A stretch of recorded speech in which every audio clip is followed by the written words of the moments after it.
Hi there, friends and neighbors. This is Dr. Mark Jesinoski. This is the Wizard Podcast, episode 19. It is April 1st, 2020.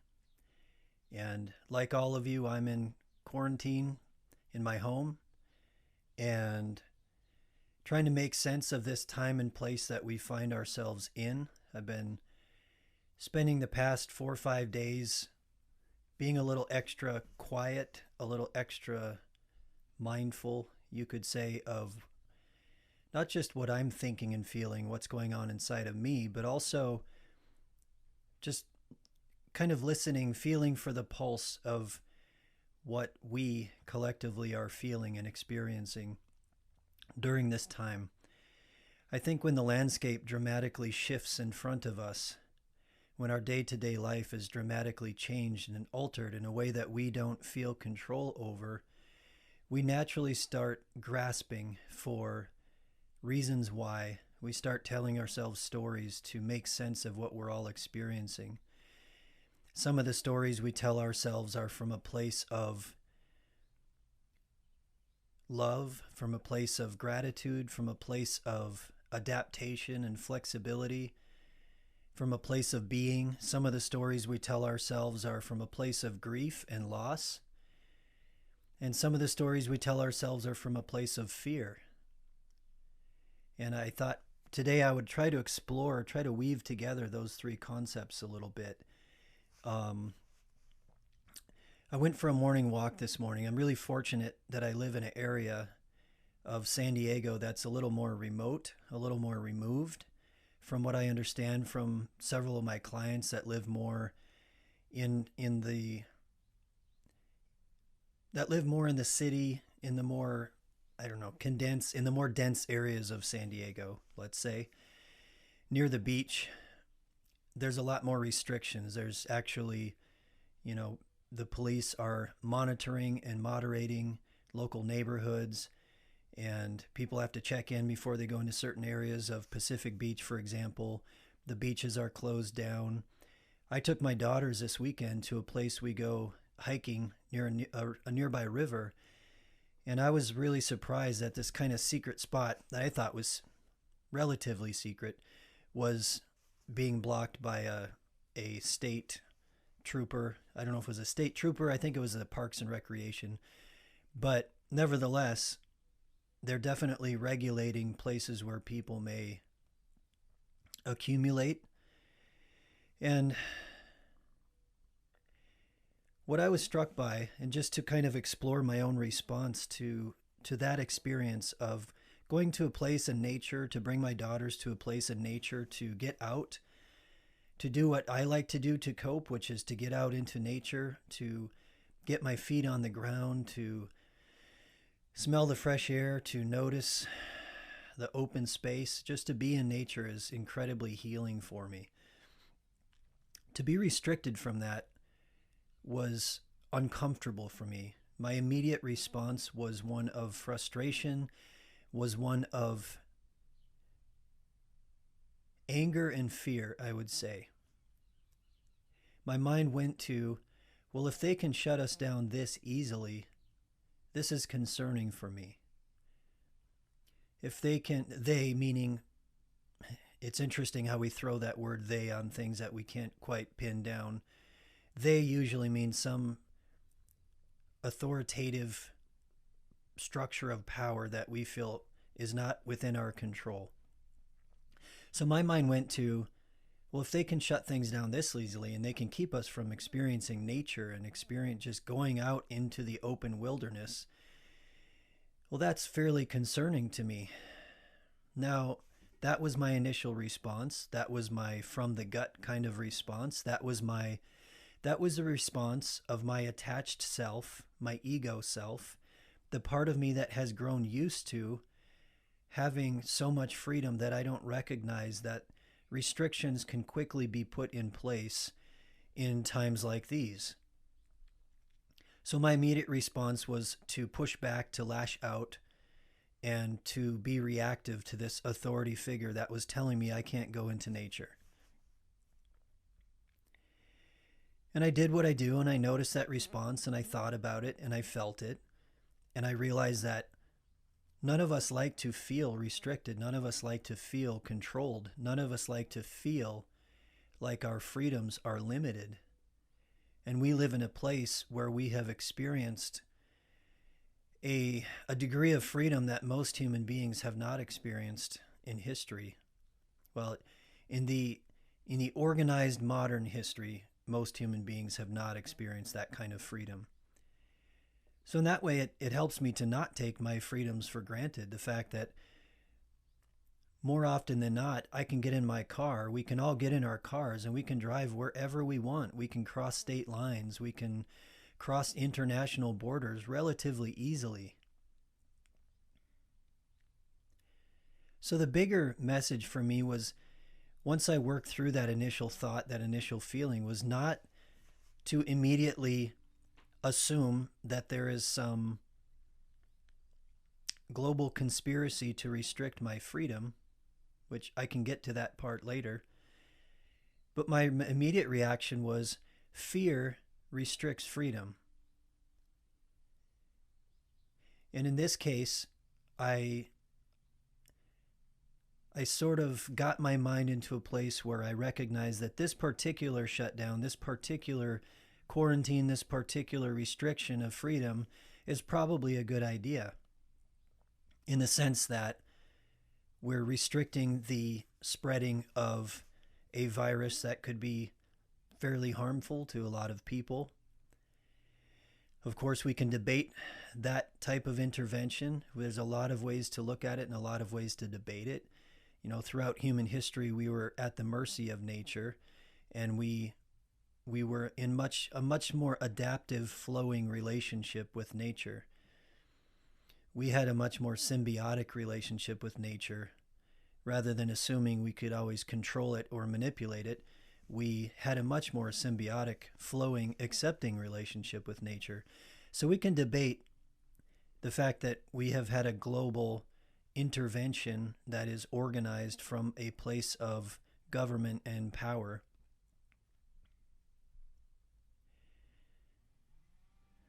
But for the moment, in experiencing my thought process and thinking through that experience, my initial reaction was anger. My initial reaction was resistance to something that was imposed upon me that I did not like. My normal experience of having this freedom was reduced in that moment. And so I wanted to lash out. I wanted to act out. I wanted to push back. When I stepped back and thought about it, I recognized that under the circumstances, it's nothing more than a local park ranger being told by his boss, who is told by their boss and their boss and their boss, that we need to restrict places where people come together right now. And we need to do that to reduce the spread of this virus. And I'm going to take that at face value for the moment and just assume that that's a good approach in the context of a collective group of people who are trying to operate and work together in a collective manner. And then in pondering it, I looked at it from that place of fear, that fear restricts freedom. In general, fear restricts freedom.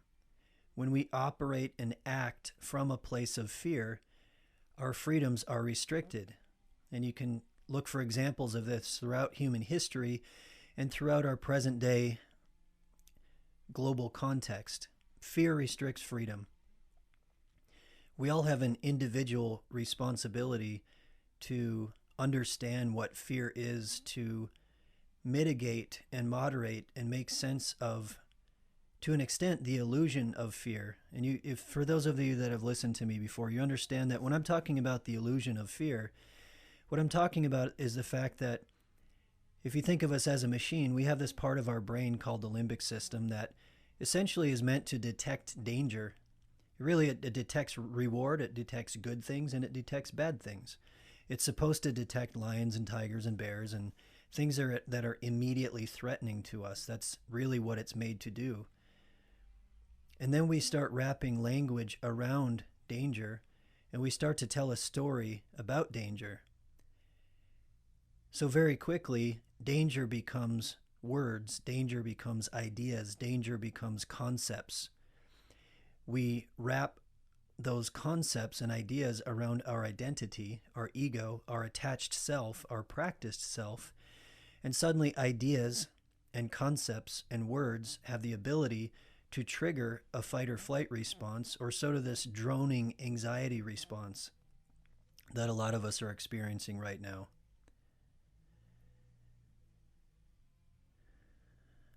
So we're in a position right now where we are faced with some real danger. I've definitely talked to enough of my healthcare professional friends to understand that this is a real thing, that this is a real issue, it's a real problem. It is scary if you're on the front lines of it, and we should all respect it. That is honoring danger. That's just being wise. That's getting our head out of the space of conspiracy and out of the space of reacting to the authority with resistance like I initially did in my experience this weekend, and understanding that respecting danger is probably a good decision for the moment. Letting go of certain things to honor that is a good decision, assuming that we want to live the way that we have been living. Again, that's within a socio-cultural context. It's within a value-based context that we shut everything down the way that we do. And I'm not making a suggestion one way or the other. I'm saying we need to be mindful of the fact that the decisions we collectively make, and or the decisions that we are sort of at the mercy of by the authority figures that we choose or that we allow to gain power, these decisions are based upon values and ideas and concepts.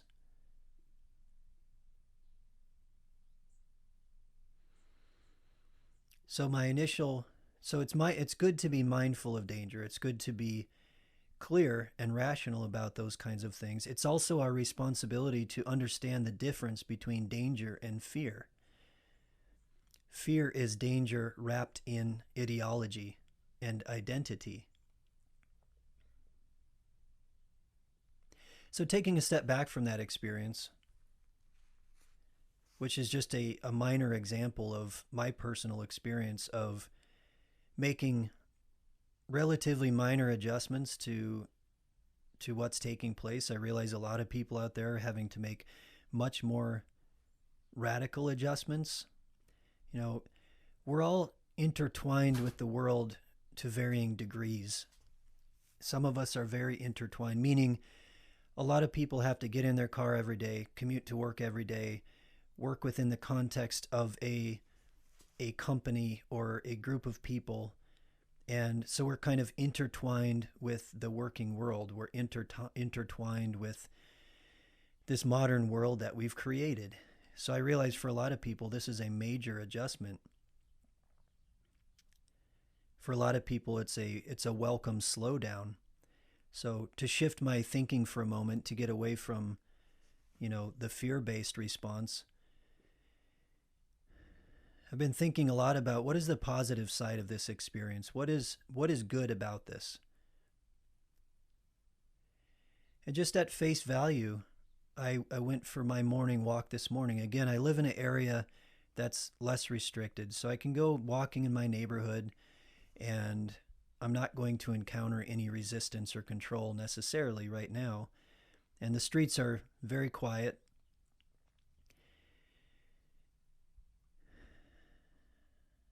So on the positive side, there's less traffic, there's less pollution, there's less noise.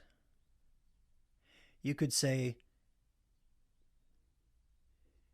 the world is allowed to be as it is a little bit more right now. We're not imposing our man-made structures on nature as much right now. So there's less noise, less pollution, less driving. And we're able to slow down and be still. Spiritually speaking, I think this is an opportunity to be still. I talked about this last week, that we've all been given this opportunity to slow down, to be still, and to be in the present moment. Now, I imagine a lot of people are doing their damnedest to escape the present moment, even in the context of the stillness that they've been given, meaning we binge watch TV, we diddle on our phone as much as we possibly can. We look for things to occupy the space of our mind and our body. We look for means of escape from the present moment through the media that we have at our disposal. But on the positive side, I think we've been given an opportunity to slow down, an opportunity to be still, an opportunity to simplify, an opportunity to take a good look at our life and ask ourselves, what should we hold on to? What should we let go of? What are we individually feeding and holding on to that is not in our best interest and that is not in the best collective interest? And last night I did a long meditation. For me, that I did about an hour-long meditation. And when I say meditation, I realize that means different things to different people. For me, it's quieting my mind and quieting my body. It's allowing my mind to be quiet, and it's allowing my body to be sort of in a state of rest, in a state of peace. And, sometimes I can take a few very deliberate breaths and focus my attention in my breath, meaning I'm taking my attention away from my thoughts. I'm allowing this cyclical machine of thinking and problem solving, which instigates emotional response designed to control and protect, which instigates behavior that's compensatory, that's designed to distance us from what we perceive as dangerous. In this case, it's the fear. So by listening to my breath, by slowing down, I'm able to dramatically reduce the noise of that system. I'm able to dramatically reduce anxiety. You can dramatically reduce anxiety by simply focusing your attention on your breath and allowing your thoughts to come and go as they will, and recognize that if you can quiet the problem-solving and reactive part of your mind, then you can quiet the emotional part of your mind. The emotional part of our mind reacts on autopilot. It's designed to react automatically to the interaction of everything you've ever learned in your life, sort of the algorithms of what you have learned in your life, and the information that is being provided to you in the present moment by your senses. The information that is being provided to you in the present moment by your internal world in the form of your thought processes and the external world that is coming in through your senses. So our emotional brain, our limbic brain, is responding automatically to the data that is coming in to it. It's literally how it's wired. Data goes into the limbic brain. The limbic brain takes a very quick look at it and decides whether it's dangerous or not, and it reacts accordingly. It's that simple. It just so happens that a lot of the data that's coming from our own programmed mind is extremely biased. It's extremely rooted in attachment, ideas, fears, that illusion thing. So the point is, last night I did a meditation, and my goal was to slow down.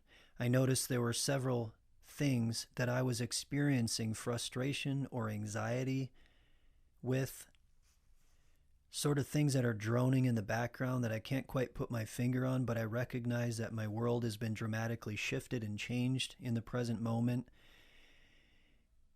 And I recognize that my emotional mind is perceiving that something is wrong because the habituated day-to-day life that I have lived has now dramatically shifted.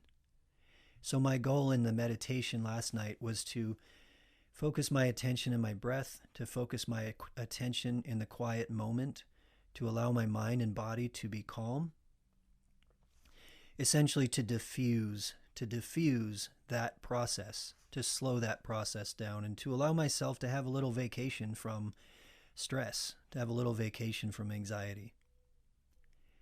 Now, just to kind of go down that pathway a little bit for those of you that aren't that familiar with it, sometimes I can quiet my mind in a breath or two.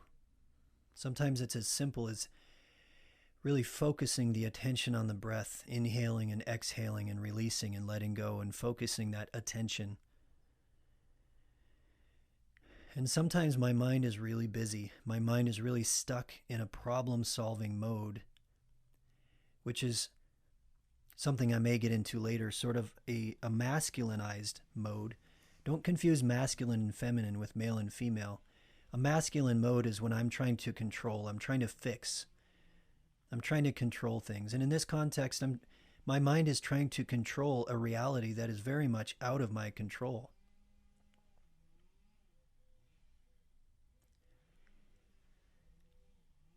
So last night it took a lot longer to quiet my mind. Last night I had to trust that if I focus my attention on my breath, if I notice and observe my thoughts and feelings without necessarily reacting to them, in other words, if I recognize that I have a consciousness, I have a conscious self that is an observing self that can observe my thoughts, that can observe my feelings, that can observe this desire to control, eventually I can quiet that system down. I recognize that the systems of my mind and body are not necessarily who I am. It's not who I am in the truer sense. It's not my true self. It's not my soul. It's not my consciousness.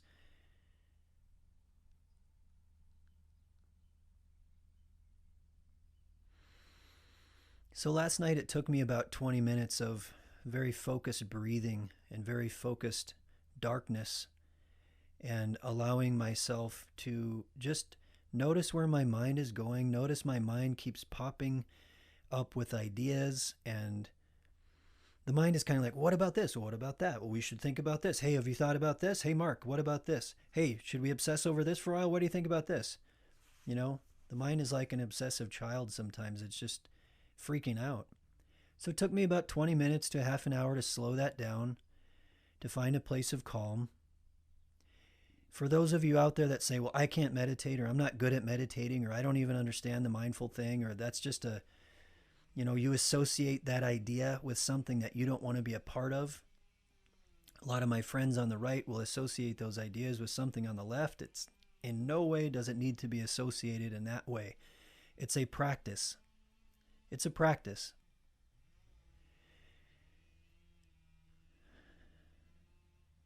So for those of you that have a hard time with that, just recognize you have practiced thinking, and you've practiced reacting, and you've practiced trying to control your inner and outer world for your whole life. And that's because you were born and raised in a cultural context that taught you, essentially we exist within a cultural framework that is driven by a masculine ethos. And again, to describe that, the masculine is really defined by the need to shape, the need to control, the need to form. The feminine is really defined by a desire to flow, to create, to adapt, to nurture. Again, don't confuse this with man and male and female. We the people, we have done that. We have misconstrued these ideas, misused these ideas. We've allowed ourselves to be co-opted by structures of power that use these ideas in some ways against us, either consciously or unconsciously. But in the moment, just pausing my mind, noticing I'm starting to go down a new pathway, just recognize that it's probably strongly related to our evolutionary history, the way that human beings learn to adapt within the context of nature, that we developed masculine and feminine tendencies. It makes sense to control and to form and to shape. It makes sense to sharpen a stick and use that stick to hunt. It makes sense to create a pot and use that pot as a receptacle to hold water. It makes sense to organize people and bring them together and protect each other from nature. it also makes sense to nurture and to flow and to adapt. We could take this to a modern day context and understand that if we're willing to look at our political perspectives, if we're willing to look at our ideas and our attachments from sort of this masculine feminine balance, what we need to understand is that it makes sense for us to control and form and manipulate in some ways on one side, and it makes sense for us to flow and adapt and let go on the other side. So human beings have benefited a lot by taking advantage of nature. And human beings have also harmed ourselves and the planet, or the ecosystem, let's say. The planet's going to survive. The ecosystem we've dramatically damaged by our need to manipulate and control and utilize the resources of nature. And politically speaking, there's a time to control, there's a time to create a framework, there's a time to restrict people, there's a time to put people in quarantine and tell them they can't go outside and restrict them from doing the things they normally do. And there's a time to let go, and there's a time to allow, and there's a time to create a sense of openness and adaptation and freedom. So that's the masculine feminine balance. So our world has been dramatically changed. We've all of us in this time and place have been born and raised in a relatively privileged landscape. We're all used to the freedoms in front of us. We're all used to getting in our cars and going to the grocery store and driving where we want and being relatively unrestricted. There's sort of an illusion there, but we've been relatively unrestricted. Suddenly we've been put in a position of submission. We've been put in a position of surrender. We've been given the opportunity to be still. We've been given the opportunity to be still. And this is an opportunity to slow down. It's an opportunity to stop filling the space with distraction. It's an opportunity to let go of old. How many of you, this is part of my experience, how many of you have been trying to let go of bad habits? Let go of, how many of you have been trying to quit smoking, quit drinking, quit binge watching TV? How many of you have been trying to reduce the amount of time you spend on your phone? Well, this is an amazing opportunity to make big changes in your life. We've been given an amazing opportunity to make big changes in our life. We've been given an opportunity to connect with our families. We've been given an opportunity to connect with ourselves. If your response to this time is to try to hold on to the norm, if you're trying to hold on to the way things were, then what you're doing is you're acting from a place of fear. You're trying to control. You're allowing yourself to get caught up in the need to control. That is a way of managing your fear and anxiety. And I would invite you to let go of the need to control right now. I would invite you to let go of the need to continue to live in the same way that you have been. Just take a good look at your own life right now. What would you benefit from letting go of? What would you benefit from surrendering to? Can you shift from acting from a place of fear or acting from a place of escape and avoidance, which is the response to fear? It's kind of a pseudo fight or flight type response to act from a place of avoidance and escape. And can you sit with yourself in the present moment? Can you sit with your family? Can you be in the present moment?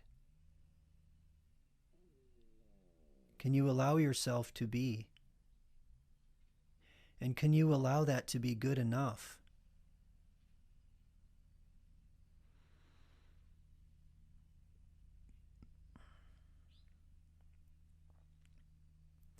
And I know I'm going back and forth a little bit here, but To be honest, everybody, there's just so many different things in my mind right now. There are so many different energies and emotions pulling at my mind and body. And so empathizing with you, there are so many different things pulling at us right now. You know, there's a very real reaction toward fear. There's a very real reaction toward what if. So many people out there are suffering right now with loss. So many people out there are not knowing how to pay their bills. There's a lot of people out there, and I'm included in that live in a bubble. That bubble is, we're not necessarily faced with the degree of loss that a lot of people are faced with right now. A lot of people are in profound pain right now. And I think I'm feeling that pain, and I'm empathizing with that pain. And, part of why I'm tangential in this moment is because there's so many different emotions and energies and ideas pulling at my mind right now.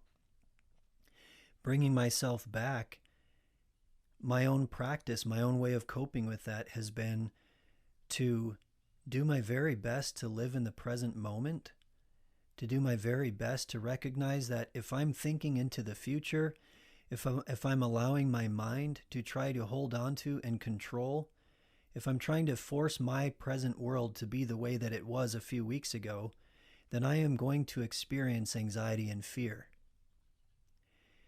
My goal and my task is to be connected to the present moment as much as I possibly can, while also being mindful and wise of potential dangers and potential threats that are very realistic. I need to make sure my family's safe. I need to make sure I provide for my family. I need to make sure that in some ways I'm providing a healthy boundary, a healthy, safe context for myself and my family. I also have to do that for the people I serve. And I'm also balancing that the masculine tendency to need to intervene and control and create boundaries and borders and support and protection with the more masculine or the more feminine energy of adapting to my present circumstances, allowing my present circumstances to be what they are, allowing myself to be where I am in my mind and body, modeling for my little girls what it means to be present, what it means to fully accept danger, what it means to fully accept the reality that we are faced with, while also living in the present moment from a place of love, while also putting my attention into a place of love and joy.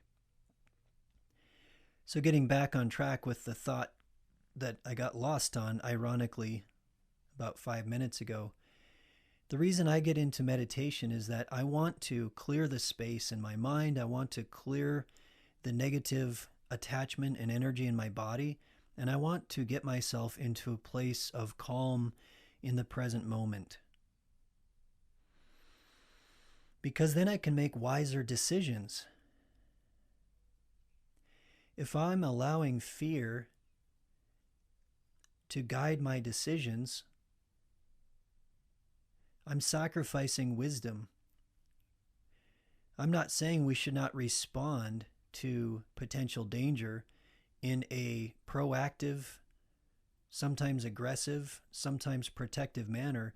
What I am saying is I want to do that as mindfully as possible. I want to do it with a clear mind and a clear conscience. So last night it took me 20 minutes to a half an hour to clear that space. To clear that space by putting my attention into my breath, by putting myself literally in a dark space, by focusing on my breath, by noticing and observing what my mind is trying to tell me and progressively letting it go. And if you're one of those people that says you're not good at that, it's just because you have practiced thinking your whole life. You have practiced trying to control your whole life. Where I got lost on my tangent is that we've all been born and raised in a culture that believes it has control over nature.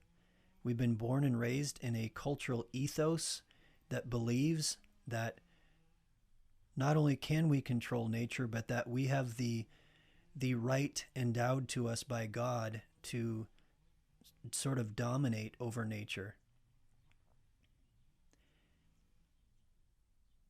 So just think about that. We've been born and raised.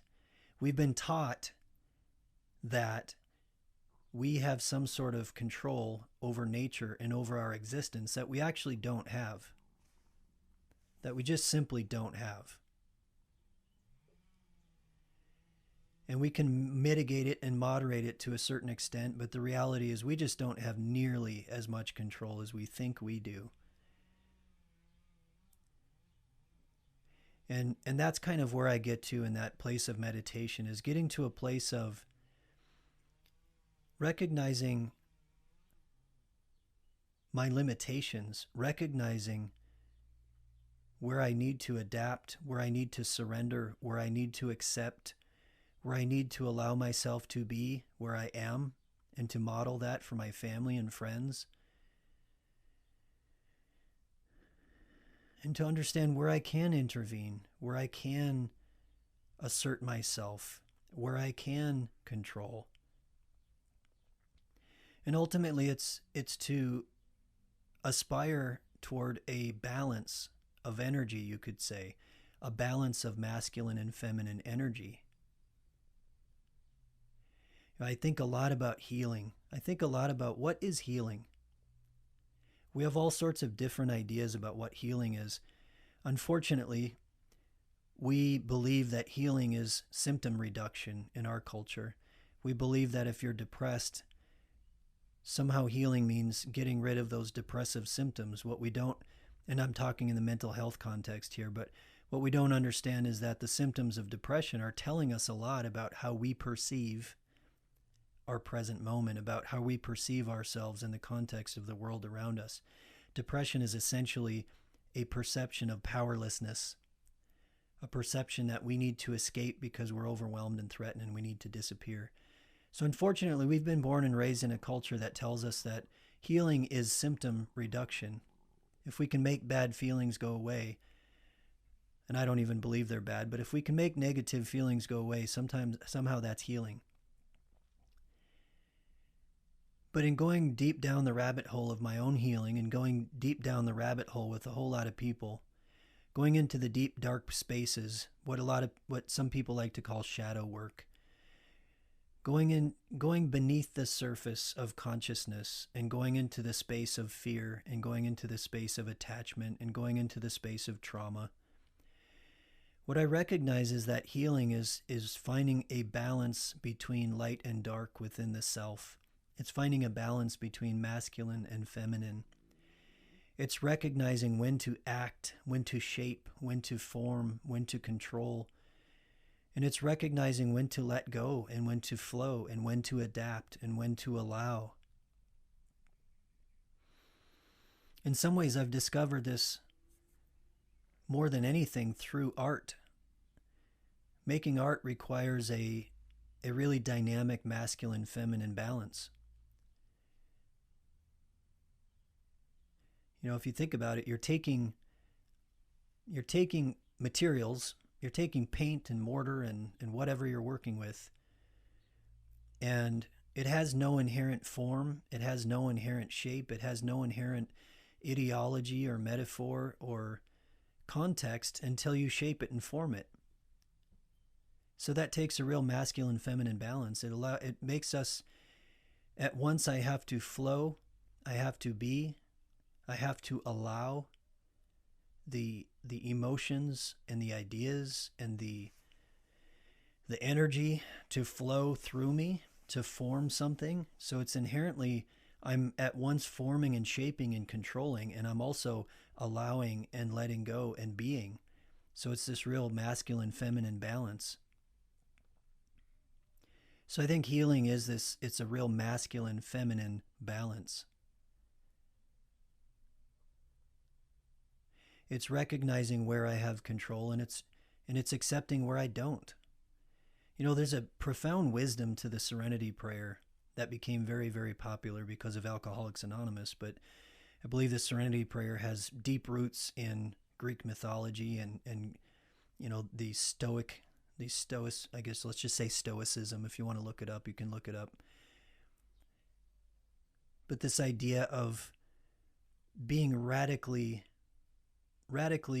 accepting of things that are simply out of our power, being radically accepting of things as they are, and also being very clear and very deliberate about our actions and what we do have some control over, what we can move and shape and form.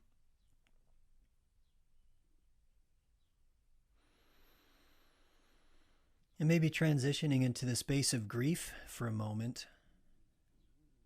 What is grief? We can think of it from many different ways.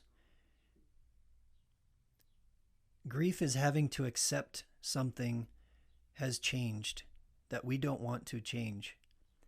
We have gotten used to a certain way of being. We've gotten used to the world being a certain way. We've gotten used to our life being a certain way. And suddenly it shifts in front of us. The most profound example of grief for most of us is death, sudden death, when someone we love dies and we lose them. And we can't control it. We can't do a damn thing about it. So we hurt and we miss them and we grieve their loss. I read an article my sister-in-law posted on Facebook the other day, and I thought it was really a good point, and really in essence that we're all in somewhat a state of grief. Our normal way of living and being and existing has dramatically shifted right now. What's important to recognize is that grief is strongly related to spiritual surrender. We can learn a lot by giving in to the process of grieving. One of the most important stages of grieving is acceptance.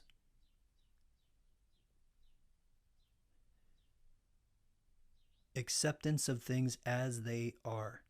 It's interesting, if you look at the stages hope that didn't just kick out my system.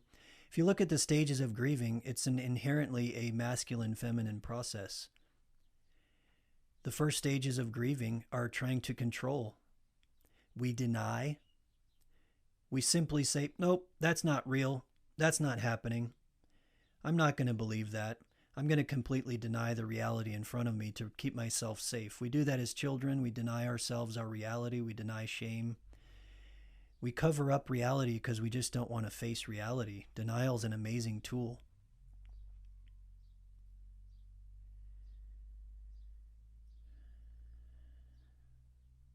And then part of that is depression. We go into a state of depression where we're in such a state of denial and perceived powerlessness that we just want to escape. And in essence, it's not coming to terms with reality as it is. We're in a state of avoidance. And if you think about it, that's a state of control. It's trying to assert control on your present internal and external world through control. That's an inherently masculine approach to things. The idea that you can force control on your existence. Interestingly, the latter stages of grieving are acceptance. It's profound acceptance. It's profound being. It's allowing things to be as they are and being okay with it. So I would say that we would all benefit as a human family. And this is just my perception. But if we want to make meaning out of this time, if we want to look at this time from a place of positivity, if we want to move, if we want to take something really positive out of this thing that has been imposed upon us, that has dramatically shifted our world, how about instead of imposing our will on things as we have been for as long as we have been, what if we let go a little bit? What if instead of living in collective denial and collective control and collective manipulation and collective fear, what if we live in collective acceptance? What if we live in collective being? What if we allow ourselves to slow down, to let go of all the distractions that we have allowed ourselves to become attached to all the things that were being sold? What if we let go of allowing our mind to become co-opted by all the distractions that someone is trying to sell you? What if we go through a collective stage of grieving? What if we go through a collective grieving process where we recognize that for a couple thousand years we have progressively allowed ourselves to believe that we can control and manipulate the world around us in a way that's actually not so good for us, in a way that's not so good for the ecosystem that we are a part of. But it's just not so good for us to over control and over manipulate and overutilize the natural world that we are a part of. Perhaps it's time to go through a state of grieving. Perhaps it's time to go through a process of letting go. Perhaps it's time to allow ourselves to live a little bit more symbiotically in the moment with our families, with our environment, with our world. Maybe we don't need to consume as much as we do. Maybe we don't need to take as much as we take. Maybe we learn to be a little more balanced within ourselves, and we learn to be a little more balanced with nature. And we learn to recognize that we are an intimate, beautiful part of nature. And maybe we can learn to find a sense of balance within ourselves, between the light and the dark, between the masculine and the feminine, between the right and the left. And you know what? I really appreciate you all for hanging in there with me today. I know that my mind is being pulled in many different directions, as I know yours is as well. Get a hold of your compass. Get a grip on what is driving your thoughts, what is driving your feelings, what is driving your day-to-day behavior. Try to allow yourself to see the positive in this time. Try to allow yourself to use this time as an opportunity to be still and to let go of those things that you know you've been holding on to that are not good for you. You know it. You know it inside. I know it inside. You know when something's good for you and when it's not good for you. We know collectively what's good for us and what's bad for us.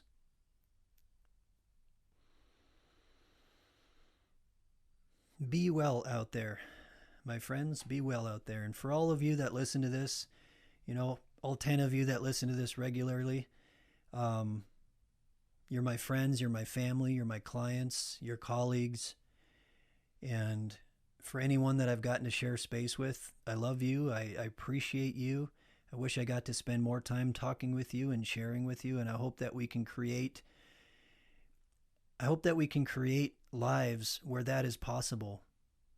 I hope we can create lives where we take a good look at what we're feeding and what we're putting our time into, and asking ourselves if it's really in our best interest. I want to spend more time with you. I want to connect more with you. So take care. Take care. This is Dr. Mark Jesinoski. This is the Wizard Podcast. This is Wednesday, April 1st, 2020. Take care out there, friends and neighbors.